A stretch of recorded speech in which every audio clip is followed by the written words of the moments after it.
Hi, everybody. Kurek Ashley, and I am very honored to have this conversation with a dear friend of mine and also somebody that I respect and who's really made massive changes in my life and my business, Steve Harrison from Bradley Communications, who has a workshop that is like no other that I think I've done like 10 of them already, called the Publicity Summit in New York. And really what it was about was teaching me how to get publicity, how to really promote myself and my business at a whole nother level, how to really get viewed upon as an expert, as an authority in my industry. And so without further ado, ladies and gentlemen, the amazing Steve Harrison. Hey, Steve. Hey, Kurek, great to be with you.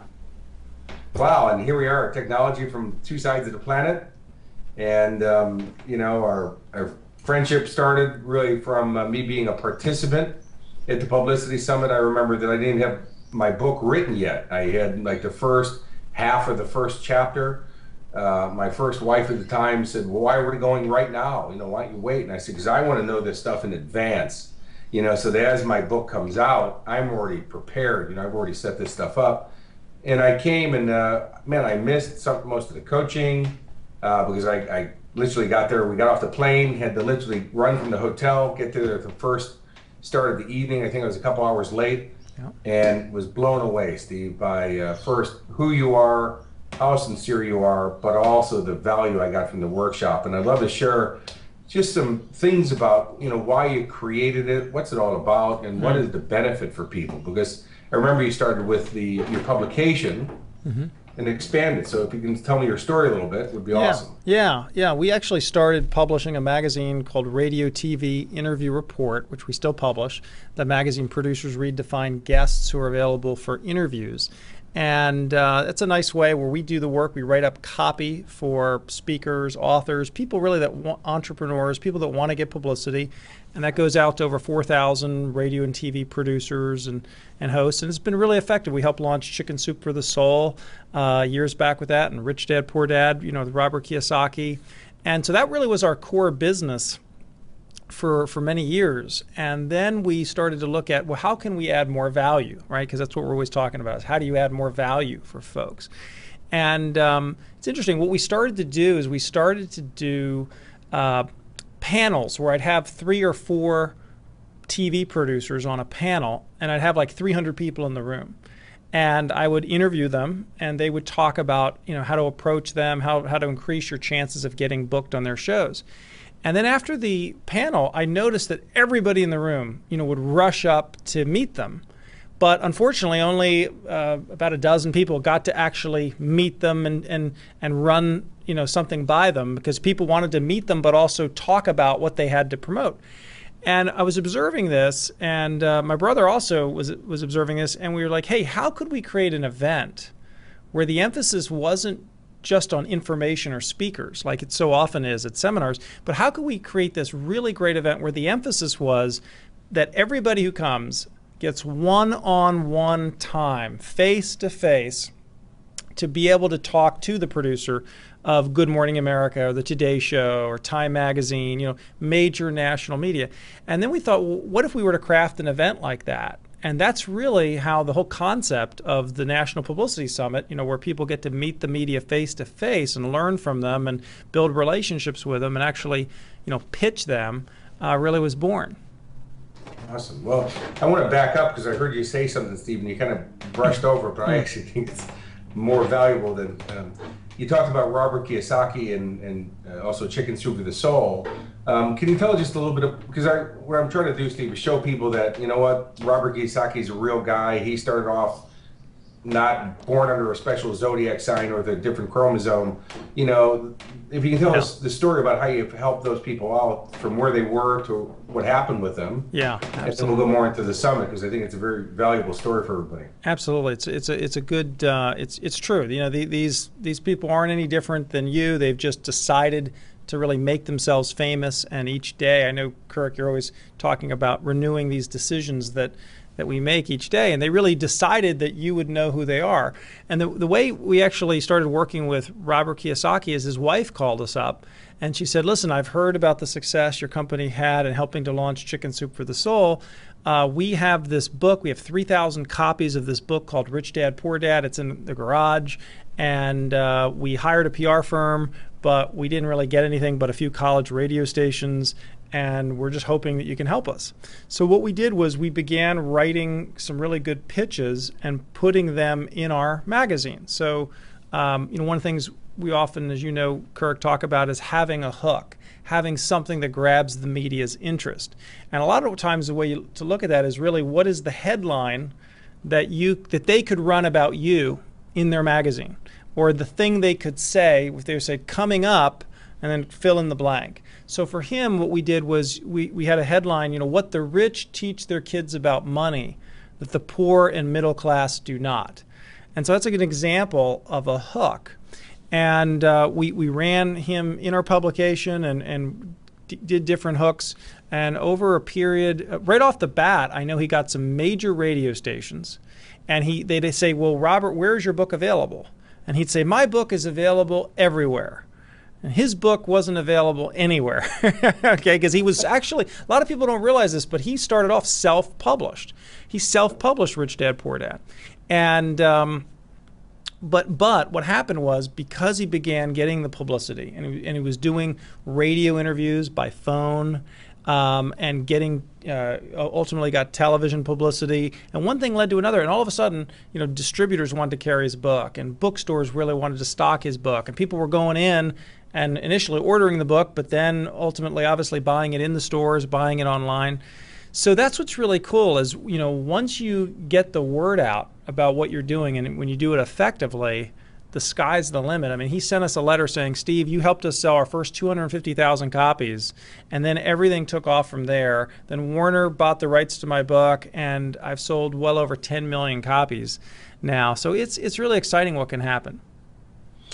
Well, and then, the reason I love that story so much, Steve, is it brings it down to a real human level, that he was a guy just like everybody else who wrote a book or has a dream to want to get themselves out there. And through a real tactical strategy, which is what you guys do in that area, look at what he's done with his life. And the funny thing is what you said is this hook, that's still his hook. What rich parents teach their kids that poor parents don't. Right. I mean, it is Rich Dad, Poor Dad. That's right. Then with the summit, because you were talking about the panel, that's one of my favorite parts of the summit is when I first came is that, you stand up and interview probably 20 top radio and TV producers, magazine publishers, all that stuff. And first you get to see that they're all real people, that again, they're not some fake human being somehow, they're real people. Most of them are actually really nice. Mm-hmm. They're excited to be there because rarely do they get an opportunity where there's that kind of pool of talent and opportunity to see in one spot of the authors and the speakers and the people who are there to promote themselves. But also, Steve, is that, the amazing part I really got was they're actually really looking for great content. They're looking for people. It's not like us against them. Right. And I think you really bring that out in them, Steve. And what's some of the key points that you get from interviewing some of the people? Because, it seems like you have such a good time up there. Yeah, well, you bring up a good point that a lot of times people look at the media as kind of the judge and the jury who are going to decide whether or not my message is worthwhile. And that's really not how they look at it. They're people. They're usually they're employees that are not nearly as well paid usually as they should be, who have to every day produce content, stories, guests. They have to find fresh ideas, things to talk about, people to interview, people to write about. And so by putting yourself forward and saying, hey, this is what I can talk about, this is what I could do for your audience. Now, notice that's different than, hey, I've got this book that I want everybody to buy. Will you tell everybody about my book? Now, that's a commercial. But when you learn how to go to a media person and say, I noticed that you cover a lot of parenting issues, and I would like to be your Friday parenting expert. And I could talk about, how to know, I could talk about why spanking, how to discipline your child without spanking. See, that's an example of a hook. And you're giving them something that's really relevant to them. And the thing is that they need you. They actually want to book you, but you just need to have a few pieces of the puzzle, and all of this is learnable. I mean, we teach it, as you said, we've taught it to thousands of people. But you just have to put the pieces together, and you'll find that the media can be quite receptive to what you're offering. Well, and also, you guys have coaches and people helping people to hooks. And then because you get to meet those people, those producers, and that you have to create a real connection with them. I remember meeting a guy from, I think it was 2020, and he goes, "Man, I just saw your book, Kurek, on one of my colleagues' desks, and man, she's loving it." Yeah. And it's just that then when you go to contact them later for something, you have a real personal connection with them, and it's not intimidating. And because you saw that they are real people and they are really looking for segments, it's made it so easy for me to do publicity around the world now. I'll tell you, Steve, I was in New Zealand and they had me on a show, and right on the air I said, well, if you like this segment, you should have me take you fire walking. And they're like, "What?" "Oh, great." Well, 2 weeks later, I had an 18-minute segment on the show where they had me on for 3 different segments throughout the thing, and it came up to 18 minutes. And, if you tried to pay that in commercial time, that would be in the millions. Yeah, but because it's an editorial, it really gives you a whole different look. It's not like you're trying to sell anything. And what you guys taught me on that area has just changed my life and dramatically grown my business. Yeah, it's a good example of that. You mentioned 2020. Barb Schwarz, she created actually this concept years ago that we now know as home staging, getting a home really dressed up for sale. But I don't think she ever really got the credit that she deserved, but she also wanted to get more clients just for the work that she was doing.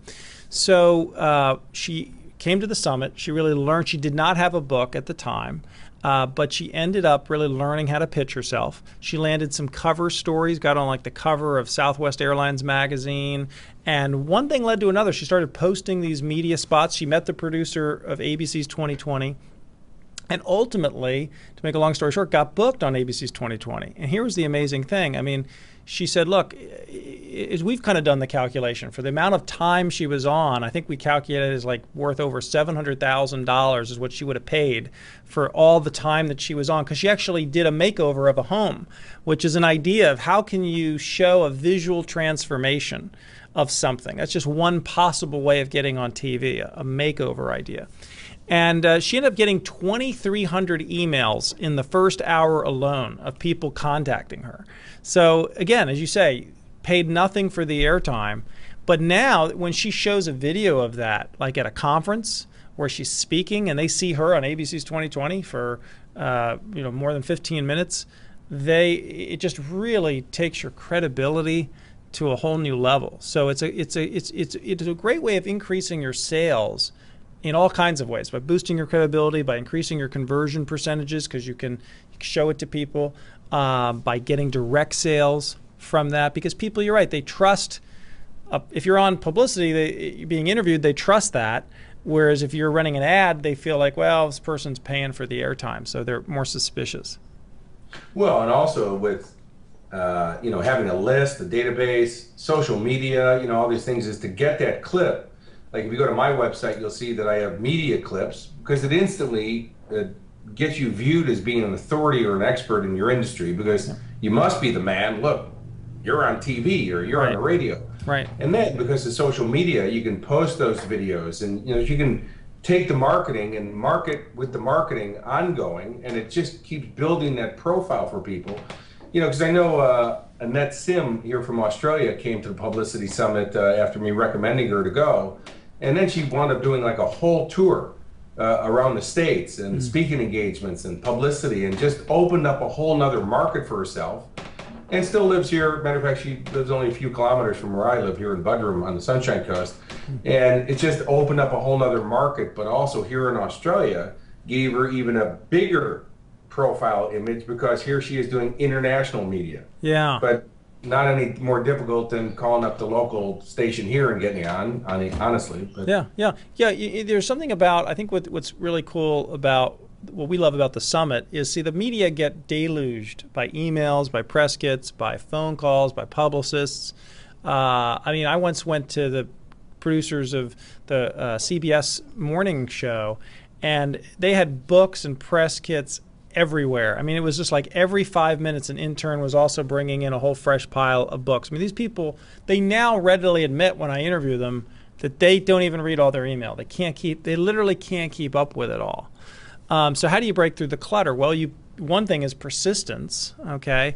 But when you meet somebody face to face and eyeball to eyeball, and they get to hear your passion and they get to, have a conversation with you, it really helps you stand out so much more, because then they know who the email's from. They know, we had, for example, Barry Spilchek came to the summit, had never been on national TV, and ran a couple ideas because he was trained, and we train you on what to say to the media. I think that's a big thing. A lot of times people are really worried about, well, what am I going to say?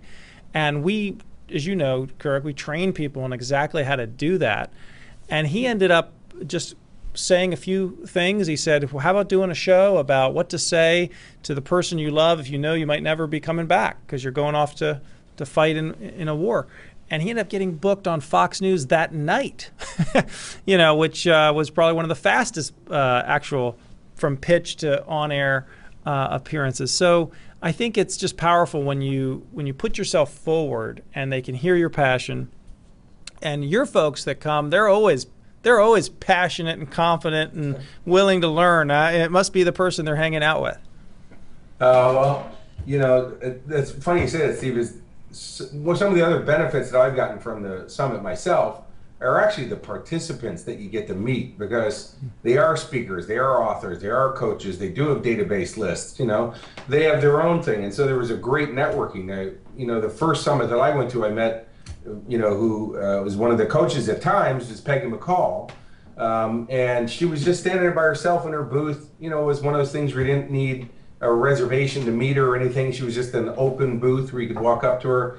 And I'm sitting there in line, and I just looked at her, and I walked up and I said, "Hi, I'm Kurek, and I'm writing a book." And she's like, "Oh my God, the hair stood up on the back of my neck.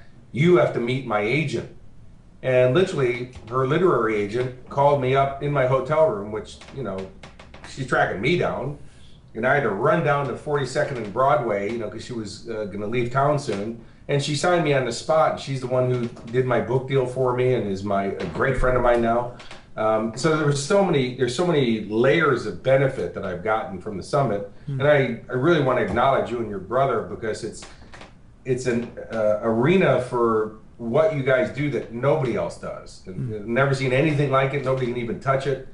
And then when they get to meet you and see how real and sincere you are and genuine you are and accessible, it really adds to the whole thing, that it's not just some pump-up session. It's not just some we're making money. It's really about helping people build their businesses and their profile. And I just love you guys for it. And I'm one of your raving fans, even though I live on the other side of the world. So. Well, thanks. Well, it's one of the nice things about it is we limit it to just 100 people in terms of attendees, but we actually have more than 100 media that come over the 4 days. And so because we limit it to 100 because obviously, when people invest, they want to meet the media. So this is structured unlike other seminars where we really can only take 100 people because everybody's got to meet everybody. But I think that what's nice is it does allow us to spend more time, even as the bonus training day before.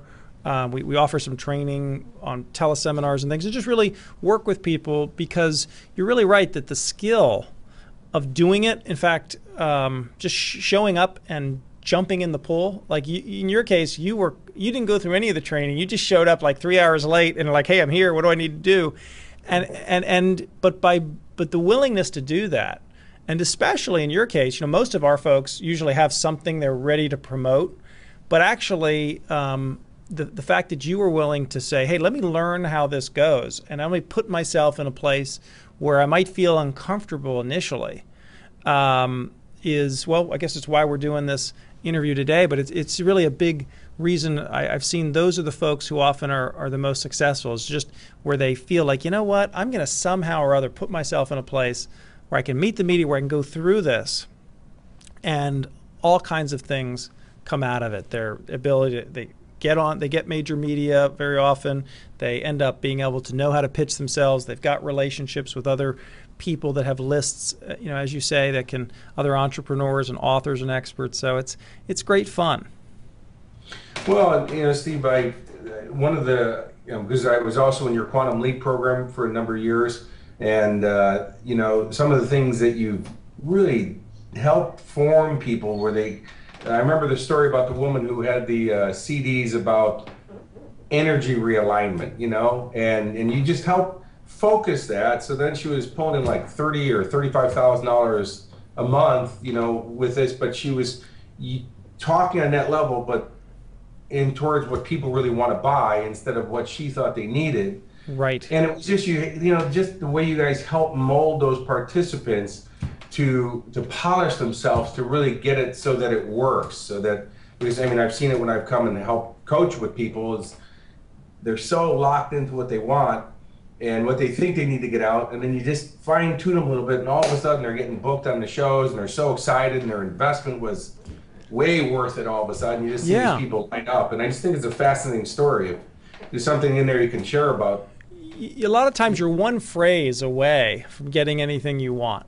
When it comes to getting publicity and the money and the prestige and the influence. I'll give you an example. We had a gentleman who's a nutritionist, and I remember we were running him actually in our magazine a couple times. And nutritionists, there's so many nutritionists out there, and it was tough getting the media to see him as different. But we thought and we said, well, listen, let's come up with a show that really gets people's curiosity. And we came up with 10 foods you should never eat. All right.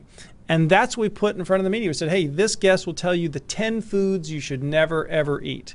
And he ended up getting, over the period of, he got like 20 or 30 interviews right off the bat. But he used it year after year, and he's gotten literally hundreds of interviews. And when I was talking to him, he said, that actually was a big catalyst for my business, and I've since built a $60 million business.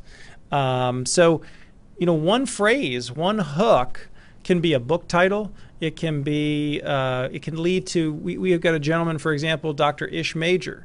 He's written a book about, he's a psychiatrist, and he's written, why do women listen to men's lies, basically is what he talks about.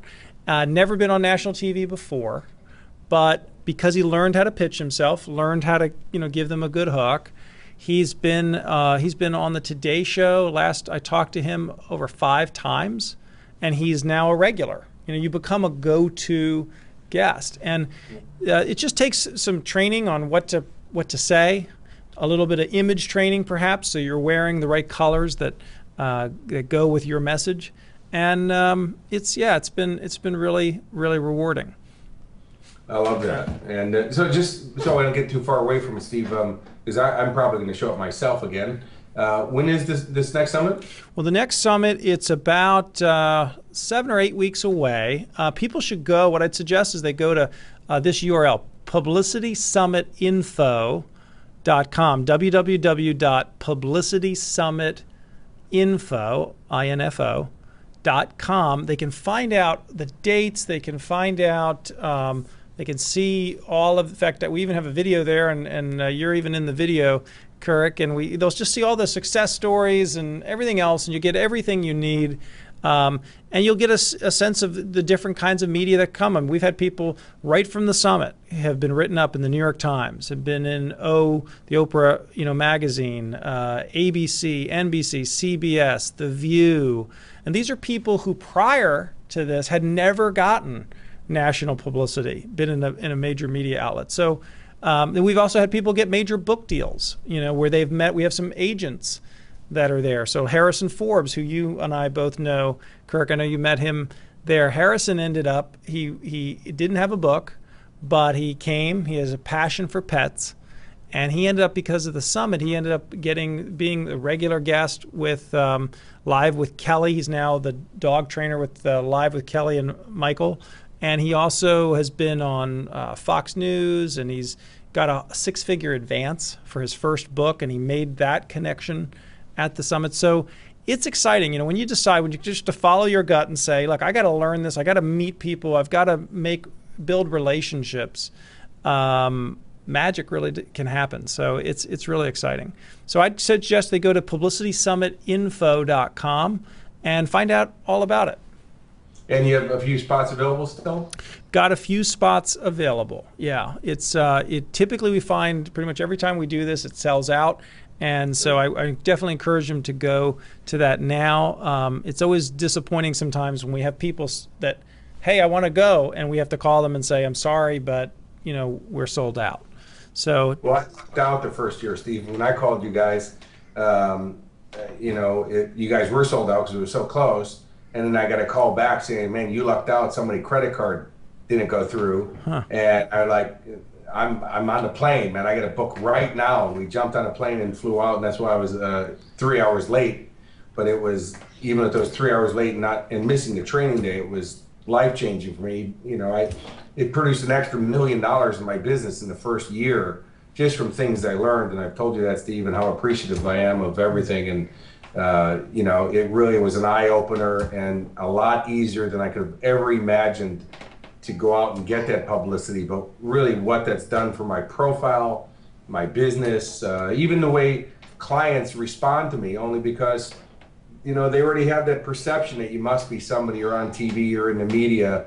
So they listen to me more, and they're going to take action with what I say more, which means they produce better results in the long run. So there's been just a massive amount of benefit to it, so I really appreciate it. And before we go, Steve, because I know your time's really valuable, and I'm so honored that you run a call, it's how I end every interview, and that is, Steve Harrison, is how would you like to be remembered? Wow, how would I like to be remembered? Boy. I guess as somebody who, that's a great question. How would I like to be remembered? Person of integrity, who helped other people and served God. Fantastic.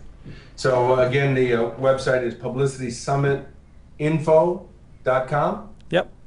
Steve Harrison, I love you with the bottom of my heart, man, and your brother, and thanks for everything. I hope to see you in New York. And again, thanks for your time and an awesome interview. All right, my friend. Love you too. Thanks, Steve.